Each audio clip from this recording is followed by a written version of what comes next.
Hey, what's up, guys? We have ROH's Flying High from the Montgomery County Fairgrounds to return to Dayton, Ohio. I'm really glad that ROH came back to Dayton. You know, Dayton's really been one of the hot spots during the ROH heyday. You know, you had CM Punk and Samoa Joe. Their first historic match took place in Dayton. I believe also CM Punk dropped the belt to Jamie Noble during the Summer of Punk. So, you know, Dayton's been, you know, always one of their most loyal fan bases. You know, they even ran the 5th year festival. You know, one of the stops was in Dayton when they ran the, when they did do the 5th year festival. So, yeah, I definitely think it helped out the atmosphere of the show. It definitely kind of had that old school ROH feel to a degree. So, just another solid show, Flying High, featuring AJ Styles and Chris Hero. But, first match of the night, yeah, the Decade. Roger Strong, BJ Whitmer, Jimmy Jacobs taking on Caprice, Coleman, and the Adrenaline Rush. And, you know, if you've seen some of the Decades matches against, you know, some of the up-and-coming ROH superstars or ROH workers on the roster, you pretty much know what to expect here. It's pretty much the same formula tag match. But I'll just say this. I think the Decade is great for Roderick Strong. I think it gives him more of an identity. You know, it kind of makes him feel like this ROH legend that has... And don't make no mistake about it. Some people were debating with me about Roderick being a legend in ROH. If we're just talking about strictly ROH, he's definitely a legend. If you look at his catalog of matches, if you look at, you know, the body of work that Strong has had. If we're talking about performance in the ring, you know, he's up there with the greats, in my opinion. One of the top 10 workers in ROH history, Roderick Strong. So, it definitely, I just think it's great for his career. You know, some people were speculating that he might go to the WWE, you know, but I don't know. It's kind of one of those things where you'll believe it when you see it. But I think it's great for him. It finally gives him a strong identity, in my opinion. And I just think the Decade stable, from what I've seen, I've been very impressed with it. So next up, we have Kyle O'Reilly, Silas Young, The Romantic Touch, and R.D. Evans. This is a 4-corner survival match. And this didn't work for me. I thought it was kind of wacky. I felt like O'Reilly kind of had a tough time, you know, getting motivated for this type of match. It felt like kind of a Chikara/ROH match. I just didn't think the styles kind of meshed here. Next up, we had the Unbreakable Michael Elgin taking on Cedric Alexander. This was definitely a show-stealing match. Definitely, probably, in my opinion, the match of the night, and you know, arguably the best match Cedric Alexander's had.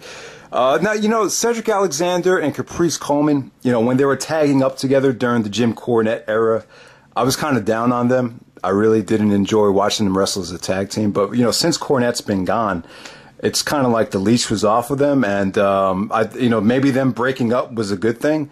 Because out of anyone on the roster that stepped up in the ring and has really shown that he might be, you know, a promising, you know, star one day, it's been Cedric Alexander. He's on a roll right now.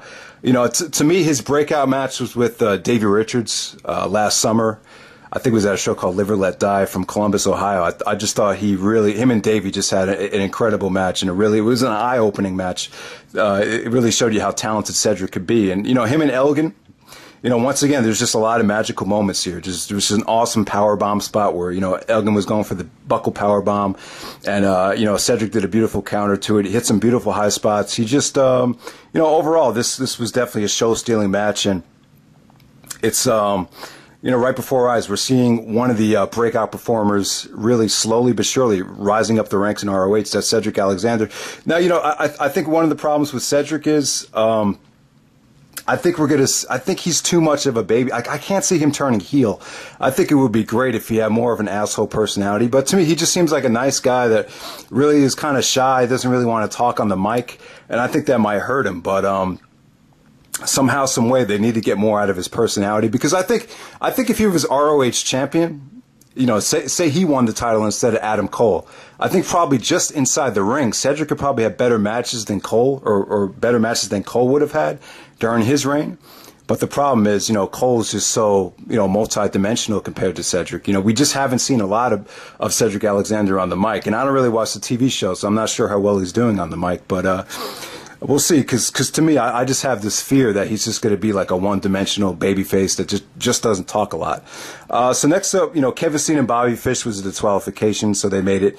You know, Bobby Fish and Kyle O'Reilly came out, so we had Red Dragon versus Kevin Steen and R.D. Evans. You know, nice fun match. You know, Steen got to show a lot of his personality, and Not really much to say about it, but, Kevin Steen really gave the Dayton, Ohio fans what they wanted. They wanted to see Kevin Steen in a all-out war tag match there, and ended in a DQ. But somebody let me know what the deal is with R.D. Evans' streak. 67-0. How did that happen? But, yeah, so that was that. So next we'll move on to Tommaso Ciampa versus Matt Taven for the television championship. I thought this was a good match. I thought it had a lot of intensity. I thought both guys came to play. Truth Martini came out with, that really thick looking girl. I can't remember her name, with the porn star haircut. That kind of, took away, they were trying to distract Maven. So, Truth Martini turns on Matt Taven.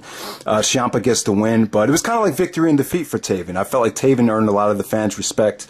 It was, it kind of made you sympathize with him as a babyface. So good show from both guys with the ROH Code of Honor handshake. I like that match. Next up we have AJ Styles versus Chris Hero. AJ Styles leaves TNA, Chris Hero leaves WWE Developmental, and they're back in Ring of Honor all of a sudden. And to me, I think that's one of the problems with the Indies and ROH right now. Like, the match shouldn't have felt this way. Don't get me wrong, the fans were really appreciative. They kind of treated this match like it was two gods that came out that we normally don't get to see. You don't normally get to see this type of talent on the Indies. But I think what the Indies needs to strive for is to work, to get to the point again where you're accustomed to seeing two guys as talented as Hero and Styles on a nightly basis or on a daily basis. It shouldn't feel like two mega gods finally, competing against each other. But, for this was cool, man. Hero is from Dayton, Ohio, so the fans are more into Chris Hero than AJ Styles, but they gave this match a ton of respect. This was, to me, the expectations were just so high that I was slightly disappointed, because I just expected a lot from this match. But don't get me wrong here. I just really appreciated what they did. It wasn't your typical AJ Styles match. AJ, in Ring of Honor, he really goes for more of a mat-based style. He's more technical. He's more, how should I say, maybe a little bit more methodical. But I think it works. I actually prefer his ROH style over his TNA style. But yeah, man, it was the only thing that hurt the match for me was I just. When AJ went to work on, Hero's leg, it's like you really had to look for it. Like, it really didn't strike me. Like, when Hero tapped out, like, I really didn't even notice that, AJ was, targeting Hero's leg. And it was weird. AJ's never really been a submission wrestler, but he busted out kind of a leg lock submission. So it kind of came out of nowhere. But, still respect the hell out of this match. It's not your formula, ROH main event style match, obviously, if you watch the match, but just a lot of beautiful things. There was a lot of burst. There was one sequence that was awesome. There was, there was just a lot of Yakuzas from Hero, and then Styles would counter it with a burst of speed, and then a heavy clothesline to end the sequence. It was just that was a beautiful sequence there. One spot in the match where AJ countered Hero's elbow with a Pele kick to the face, so he beat Hero to the spot there. Just I could go on and on. Just a lot of beautiful counters, a lot of beautiful technical wrestling here from both guys. It was a piece of art. It's just so tough because when you hear about two guys like AJ Styles and Chris Hero back on the Indies, the expectations are just so high. But still appreciated it. Still really thought it was great. Next up, the Decade actually came out and beat down Chris Hero. And let me just tell you, I think a Jimmy Jacobs Chris Hero feud would be epic. So hopefully that does happen. I don't know. And here's the thing about Hero. Let me just say this: there's no reason why Dragon Gate USA should be outbidding Hero for his services. I mean, that's just unacceptable. But I'm not saying Hero has to win the belt, but I think ROH should really build the company around Hero. I just think he's too big of a talent just to let just to not be on every single show. But Hero's very high in demand. It seems like he's spending most of his time over in WXW overseas and places like that. But yeah, so to end the night, we had the Briscoes taking on Adam Cole and Michael Bennett with Maria. I thought I thought Bennett and Maria were awesome throughout the whole night. They antagonized the Briscoes. Maria actually dressed up as Mark Briscoe. I thought she looked great. I think it's kind of rare you see a diva go outside the box and kind of, risk making a fool out of herself. But I thought it worked here. I thought they really played great antagonists throughout the night. This is a great match for Jay Briscoe and Adam Cole. Really beautifully set up their Super Card of Honor match. There was a spot in the match where Michael Bennett took out Mark Briscoe through a table, so it was just Cole and Briscoe and Jay Briscoe just staring each other down, and you could really feed off the tension as they were building to the Ladder War 5. So, I think AJ and Hero probably should have been the main event. I think if AJ and Hero had been the main event and the fans knew that was the last match, I feel like it would have helped the atmosphere of the match out just a little bit. But nonetheless, man, this is still a really, really solid show from top to bottom. And I got more reviews coming. We got Super Card of Honor 8. My brother's going to help me out with that just to switch things up a bit. And then we got the New Japan shows coming. That'll pretty much be it. But, I did want to, start promoting ROH more. The last pay-per-view really got me excited. So I really hope this pay-per-view deal works out for them.